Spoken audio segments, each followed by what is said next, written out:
26번째 해석학 수업이 되겠습니다. 자, 이 시간에는 자크 데리다를 앞 시간에 우리가 살펴보았는데 이어서 데리다의 이제 두 번째 중요한 개념들을 살펴보려고 합니다.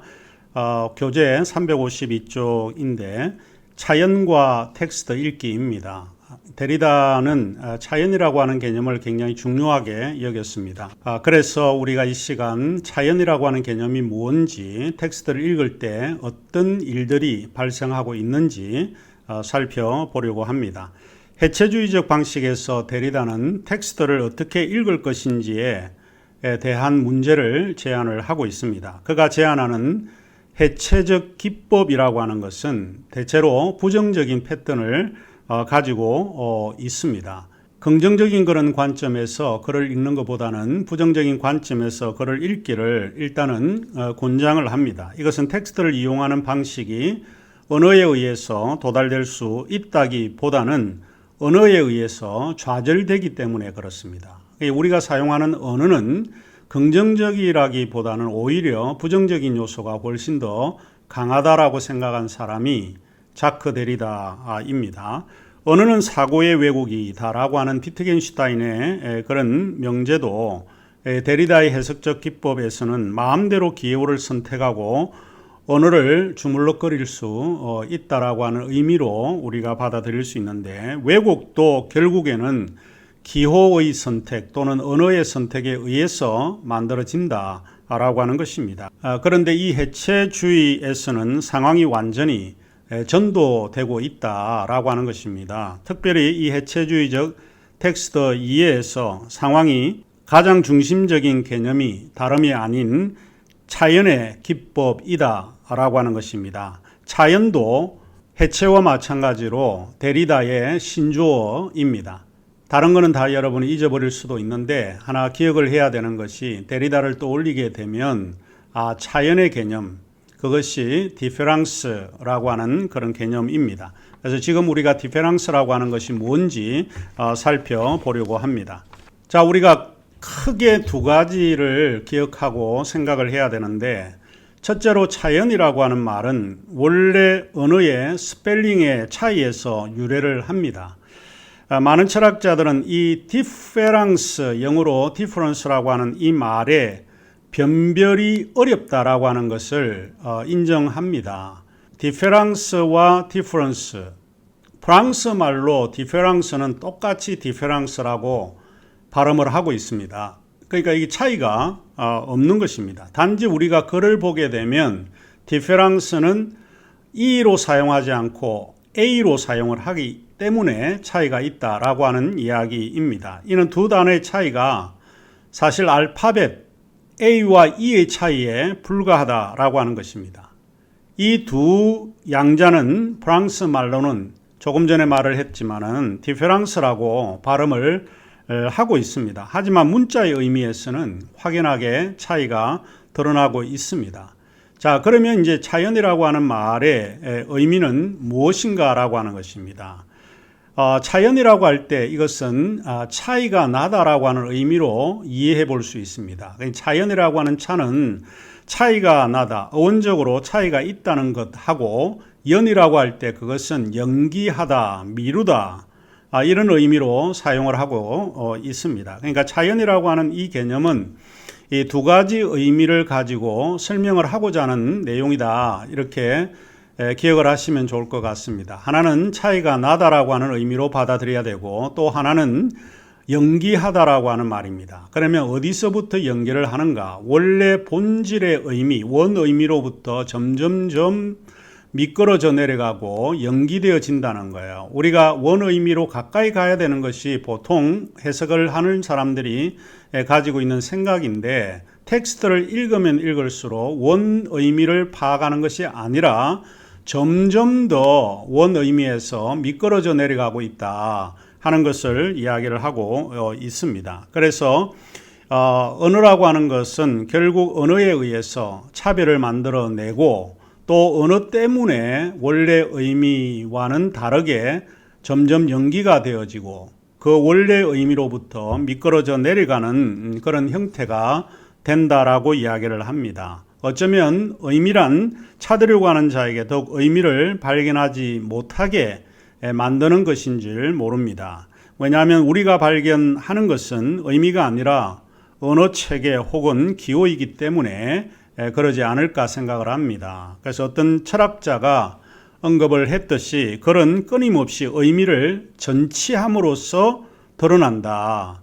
결국 언어는 또 다른 언어에 의해서 새로운 의미가 만들어지고 원래 의미는 사라지게 된다라고 하는 그런 이야기입니다.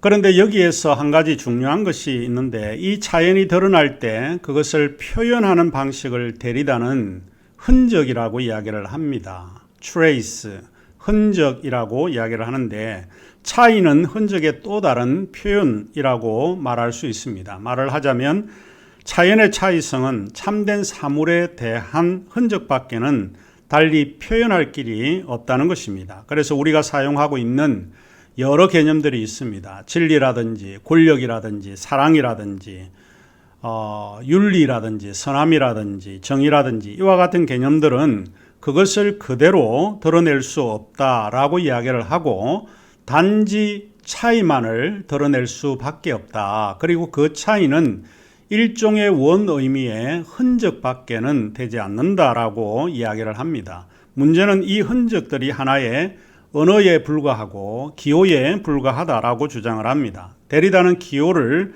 사물 자체를 대신해서 사용하는 것이라고 정의를 하고 있기 때문에 기호는 언제나 부재 중에 있는 현존, 나타나지는 않았지만 언어에 의해서 이전에 다른 의미가 생성이 되어지는 겁니다. 그래서 부재 중에 있는 현존을 단순히 표상하는 것이다 라고 주장을 합니다.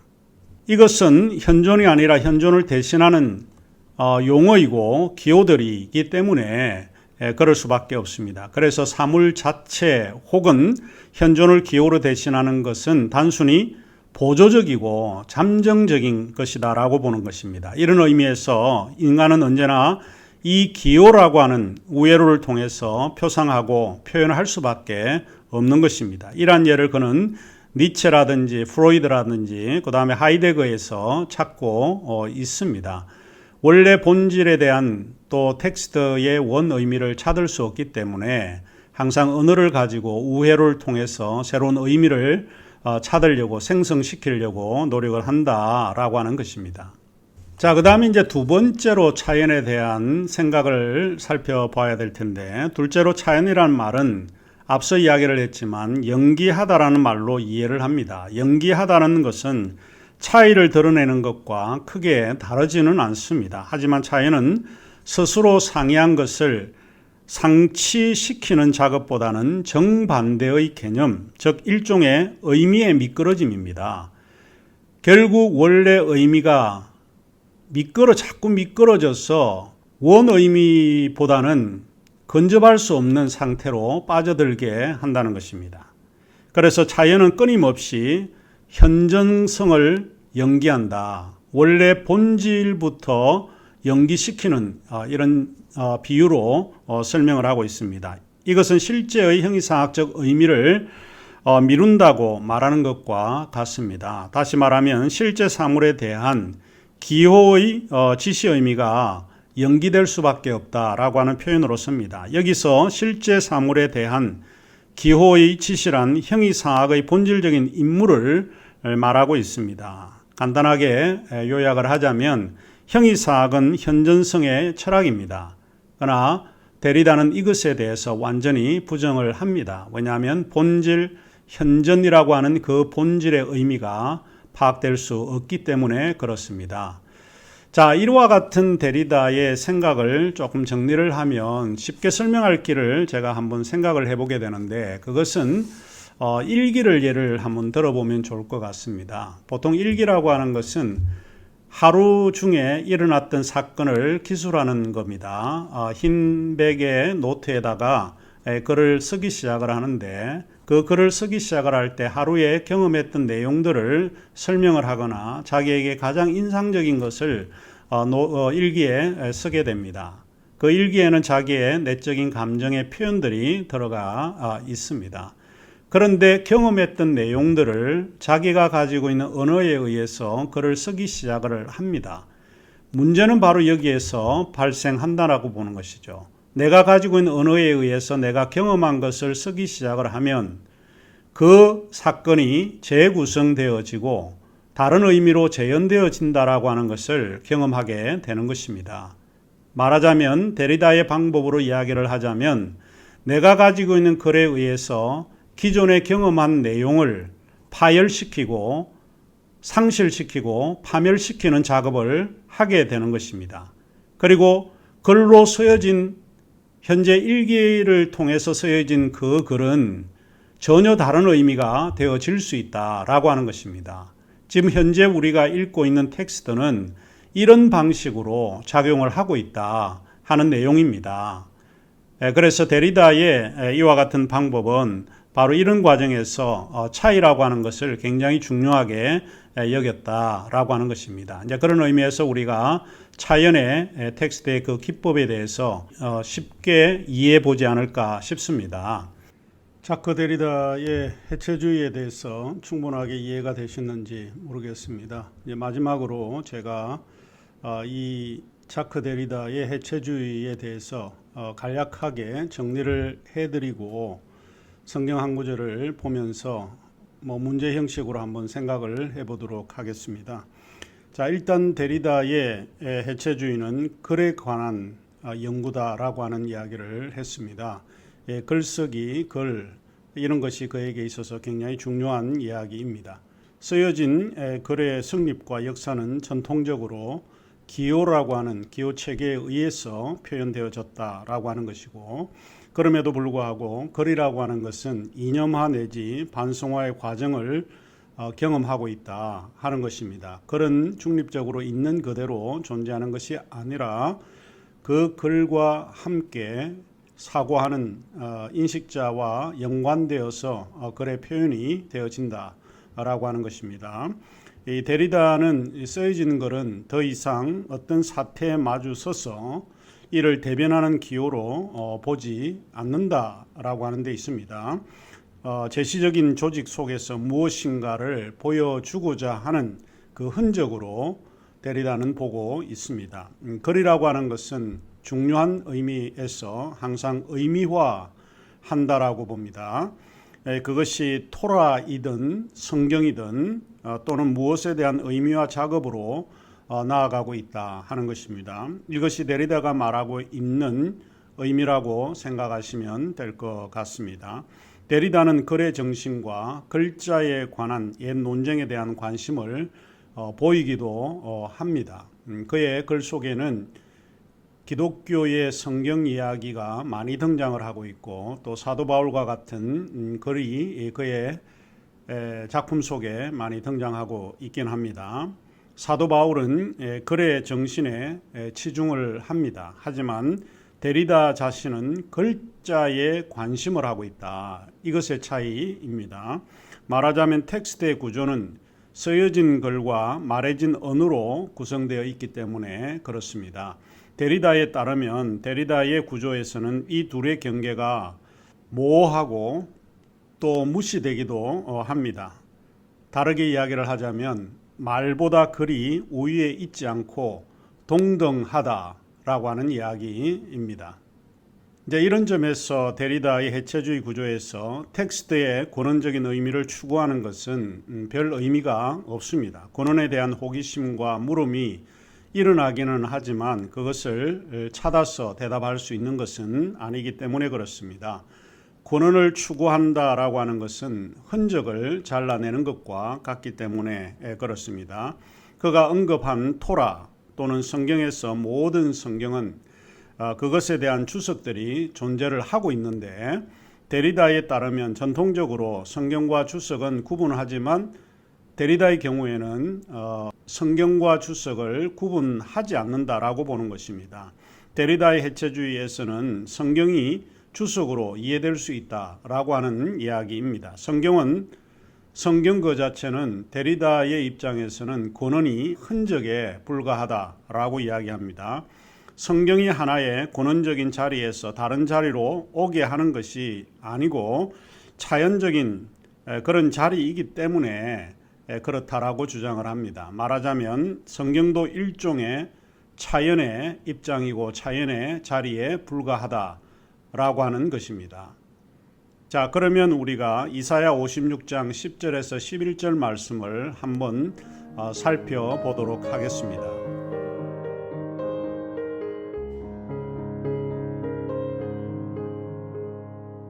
이 말씀을 통해서 우리가 데리다가 추구하고 있는 자연의 의미가 무엇인지 느낄 수 있지 않을까 생각을 합니다. 많은 이단가의 사람들이 이 기독교를 공격할 때에 이 구절을 많이 사용을 하고 있습니다. 이사야 56장 10절에서 11절 말씀을 제가 읽어드리도록 하겠습니다. 이스라엘의 파수꾼들은 맹인이요 다 무지하며 벙어리 개들이라 짖지 못하며 다 꿈꾸는 자들이요 누워있는 자들이요 잠자기를 좋아하는 자들이니 이 개들은 탐욕이 심하여 족한 줄을 알지 못하는 자들이요 그들은 몰지각한 목자들이라 다 제 길로 돌아가며 사람마다 자기 이익만 추구하며. 자, 이 구절에서 우리가 생각을 해보게 됩니다.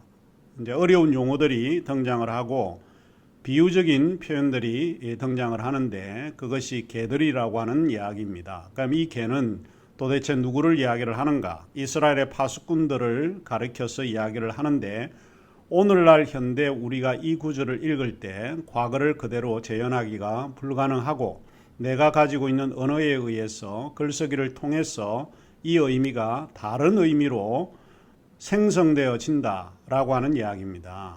이전에 저자가 말하고자 하는 그런 의미와 원 의미와 지금 현재 우리가 읽고 있는 그 의미는 차이가 난다라고 하는 것이고 이 차이를 통해서 결국에는 원래 본질인 원 의미로부터 점점 미끄러져 내려간다라고 하는 이야기입니다. 그러면 26번째 강의는 여기서 마치고 마지막에 우리가 결론을 내리면서 이번 계절학기 수업